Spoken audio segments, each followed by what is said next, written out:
তিরমিজি শরীফের 2561 নম্বর হাদিস।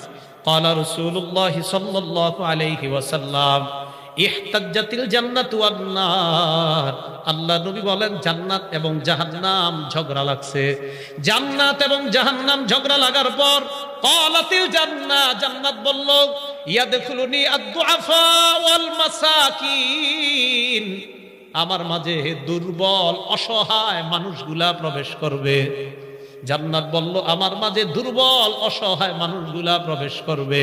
ওয়াকালাতিন নার, জাহান্নাম বলল ইয়াদখুলুনি আল জাব্বারুনা ওয়াল মুতাকাব্বিরুন, আমার মাঝে অহংকারীরা প্রবেশ করবে। জাহান্নাম বলল। আল্লাহ জান্নাতকে আর জাহান্নামকে ডাক দিলেন। ক্বালাল্লাহু তাআলা লিল জান্নাতি ওয়ান নার, প্রথমে আল্লাহ জাহান্নামকে ডাক দিয়ে বললেন আনতি আযাবি আনতাকিমু বিকি মিম্মান শিতু। আল্লাহ জাহান্নামকে ডাক দিয়ে বলে তুমি হলো আমার আযাব, আমি তোমার মাধ্যমে যার থেকে ইচ্ছা তার থেকে আমি প্রতিশোধ গ্রহণ করব। মুসলমান, আমি বারবার এই জায়গাটা পড়ি।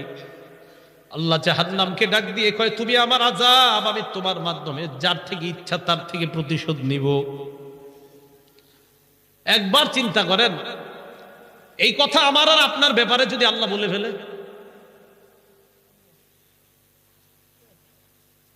আল্লাহ যদি আমার আর আপনার ব্যাপারে বলে ফেলে জাহান্নামকে, এখানে তো আল্লাহ কারো নাম নেয় না। আল্লাহ বলছে তুমি হলো আমার আযাব জাহান্নাম, আমি তোমার মাধ্যমে যাকে ইচ্ছা যার থেকে ইচ্ছা তার থেকে আমি প্রতিশোধ নিব।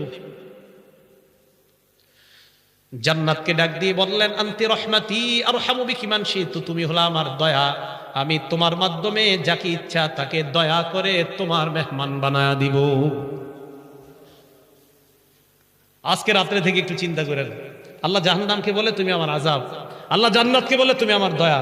আবার বলছি মুসলমান ভাইয়ারা, আল্লাহ জাহান্নামকে বলে তুমি আমার আযাব, আল্লাহ জান্নাতকে বলে তুমি আমার দয়া। এই জাহান্নাম, আমি তোমার মাধ্যমে যাকে ইচ্ছা তার থেকে প্রতিশোধ নিব। হে জান্নাত, আমি তোমার মাধ্যমে যাকে ইচ্ছা তাকে দয়া করে তোমার মাঝে প্রবেশ করাবো। প্রত্যেক দিন একটু চিন্তা করেন, আমি আপনি যেন ওই দ্বিতীয়টা রহমতের মধ্যে অন্তর্ভুক্ত হয়ে যাই। আল্লাহ আমাদের সকলকে যেন রহমতের ছায়ায় আমাদেরকে অন্তর্ভুক্ত করে জান্নাতের মেহমান বানায়। মুসলিম শরীফের একটা হাদিস শুনেন, হাদিস নাম্বার 196 নাম্বার হাদিস। ক্বালা রাসূলুল্লাহ সাল্লাল্লাহু আলাইহি ওয়াসাল্লাম, আল্লাহ নবী বলেন সালাসাতুন লা ইউকাল্লিমুহুমুল্লাহু ইয়াওমাল কিয়ামা ওয়া লা ইয়ানজুরু ইলাইহিম ওয়া লা ইউযাক্কিহিম ওয়া লাহুম আযাবুন আলীম। আল্লাহ নবী বলেন তিন ব্যক্তির দিকে আল্লাহ কিয়ামতের